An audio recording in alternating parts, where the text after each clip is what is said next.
This week on Adventures with Peps, we are painting Judge Death. His name is Death, and he has come to judge you all. I'm so excited to paint this model. I think the Army Painter Speed Paints did such a good job on him, and I'm very happy to share how I did this. So, who is Judge Death? He is an alternative universe's version of the Justice Department, where he managed to claim control of the justice system, managed to make all life a crime, because only the living can commit crimes. Having killed everyone on his own planet, he's come seeking fresh criminals to judge. He also has a gang with him, Judge Fear, Judge Fire, Judge Mortis. They were his lieutenants on the Deadworld, and hopefully Warlord Games will release them at some point, because we really need the models to go with this Judge Death. So here we have the stunning model all primed, ready to go, and we're just going to use a little bit of alchemy purple just inside his mouth. This is going to help it pop a bit later on. Don't need too much. I'm just trying to make sure that the deepest recess has the most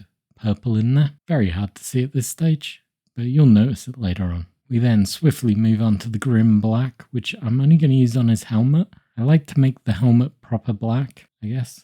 And I feel it helps it pop out more against the bodysuits. I do this on my normal judges as well, so it just made sense to do it on Judge Death. He is obviously their version of the Justice Department. This model is just amazing. I love it. It's a really big model though. I'll have to take some photos. You can see a comparison against the other Judge Dredd range. Not entirely sure why he's so tall, but he has really elongated this body. He is took over, and he towers over nearly every other model in the game, including Dredd. He is bigger than Nero Narco, who is probably one of the bigger models in the range. He is probably almost as tall as a demo droid. But I'm just going to make sure I get a pretty good, consistent coverage on his helmet, which is a little bit tough with these speed paints. They are designed to pick up any form of detail that's on the model. They want to find the deepest recesses. So when you have a flat, smooth surface like the helmet, it really doesn't like you. So I'm just trying to make sure I haven't got any blotches or any paintbrush lines, which is pretty tough to do, but we get there in the end. I might just skip us forward a little bit so you don't have to watch me fiddling around for too long. Right, with that drying, we are going to move on to the biggest part of the model, and that is his bodysuit. For this, I'm using Gravelord Grey speed paint. Normally, the street judges in Mega-City One have either a blue or a black bodysuit, depending on which artist you look at, whereas the dark judges have always had this menacing dark grey uniform. I remember this fondly from the comics that I remember. The era of Necropolis, and even his interview where he talks about being a kid and becoming corrupt and starting to worship the dark magics. They always wore grey, so that's what I'm going with. Just trying to neatly pick out as much details as I can, making sure that I don't flood anything that I need to be bone colour later on. Judge Death is just such an iconic character. He was one of probably the earliest supervillains in the comic, having haunted the dreams of Anderson. He came over from another dimension and started wreaking havoc on everyone. With the help of Judge Anderson, Dredd was able to capture him within the mind of Anderson and lock her away in a hard plastic prison known as Boing, where she was basically in stasis with death trapped in her head.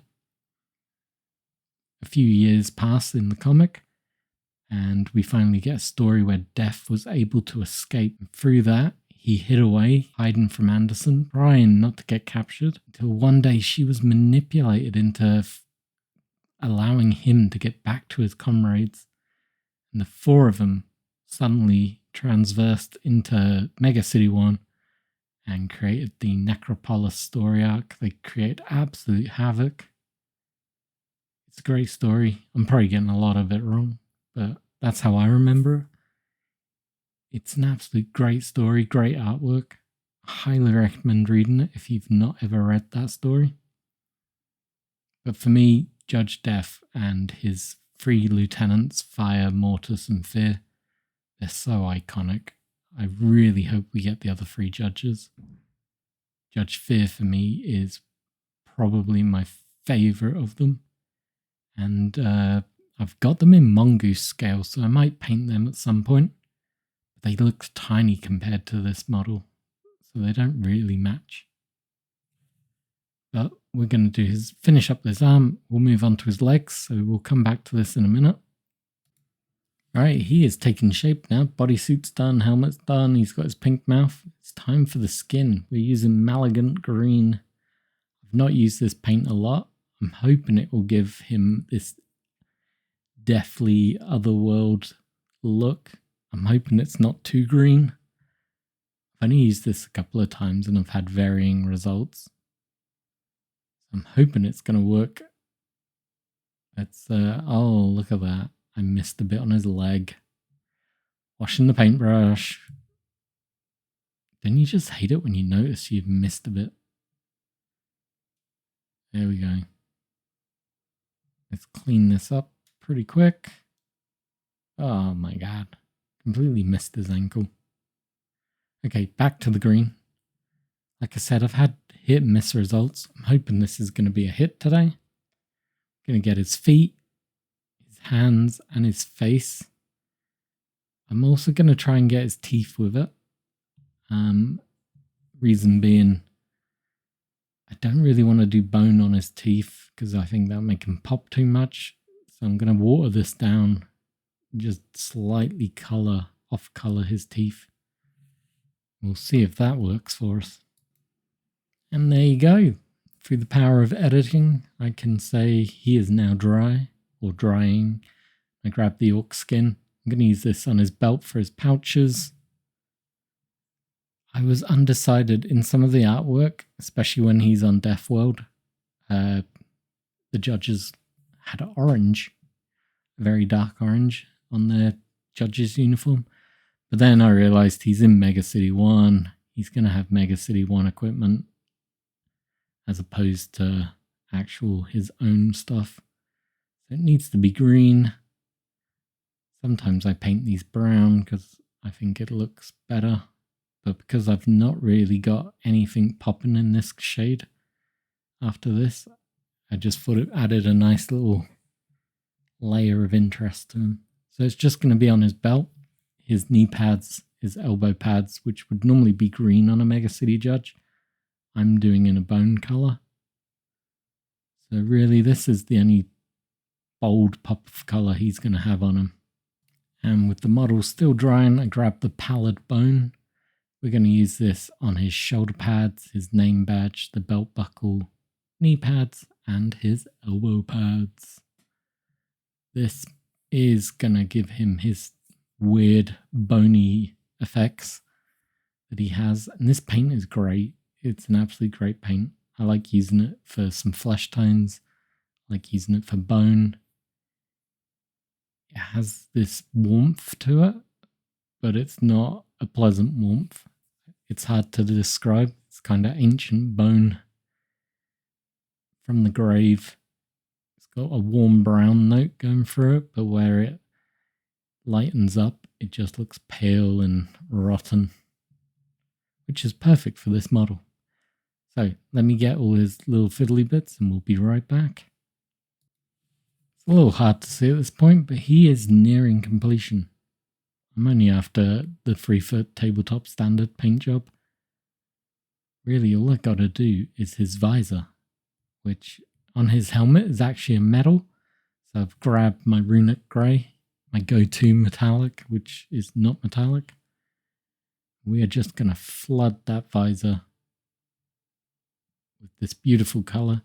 And hopefully that's gonna settle in very well because his helmet has a portcullis effect, I guess, is what they were going for. And it has a lot of depth to it. So I'm hoping this is going to really pop once it dries. As I'm putting this in, you could probably already see it is sinking in perfectly. This is going to work so good. I'm really happy with this. Warlord Games have made a very good model. Highly recommend you go check them out as I drop this one. Did I damage it? No, I'm good. Okay. Yeah, go check out this line. If you've got any interest in Judge Dredd, treat yourself. It's not expensive. You don't need many figures to get going. Worst case scenario is you end up with some cool figures to paint. Best case scenario is you're going to find me and we're going to play a game. So go treat yourself. There's actually a new expansion out called Block War. At time of recording, it hasn't officially come out yet. I have no idea what it's going to be about. It's set during an iconic phase of the Judge Dredd stories where a drug was released into the city and the mega blocks were fighting each other. How they're going to do that in game format, I'm not entirely sure, because it involved hundreds, if not thousands, of citizens from each block fighting.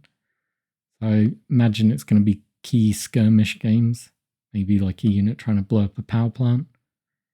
But anyway, we're going to let that dry for a minute. We'll come back. Gonna cover it in a dark wash, probably none oil. And then hopefully once it's dry, we'll take some nice photos. You can see it. You'll fall in love with the model and give me a like, subscribe, and all that good stuff. So let's do it. As you can see, there is no real quality control here. I am just slapping this paint on. I've made sure that the model was dry fully. It's not causing the paint to reactivate, which I know some of you were worried about. I've had questions on that. I personally have had no issues with reactivation unless I've been rushing too much and the paint hasn't dried. I feel if you let the paint dry and you do something like a wash on top before you varnish, zero issues. I've not had any. So I'm going to say that obviously must work. And if you do suffer from it, tell me. I'd love to know. For me, it hasn't happened, so I might be a lucky person, but some of you out there it has happened to, or at least it's a concern. I think you've just got to practice. Practice, play, make sure stuff's dry before you move on to any next wetness. At the end of the day, take your time. It's not a race. Like I managed to paint this entire model from start to finish in about 40 minutes. That includes drying time. So it's not like you had to wait a long amount of time. Just give it some time. And with the wash drying, I just got to do the base now. So Gravelord Grey, like his bodysuit, I just slap it on the base. I'm not that fussy. I like the texture that I get with my Vallejo broken pumice stone, I think it's called. I like chucking on this paint. Picks up the shadows, makes it look concrete-y. There's not a lot of clutter. I might go back and add things like newspaper or soda pop garbage to it. But yeah, I don't want overcomplicated bases. I want the model to shine, I guess. And like that, we just have the edge rim to do. We can take some photos. I'll see you in a bit. There you go, the finished model. Is it going to win me a golden demon or any other painting reward? No, it's a 3-foot masterpiece. But look at it. I love it. He looks great. He's going to be great. He's going to be a monster on the tabletop. And I can't wait to start killing some judges with him. So until next week, cheers for watching.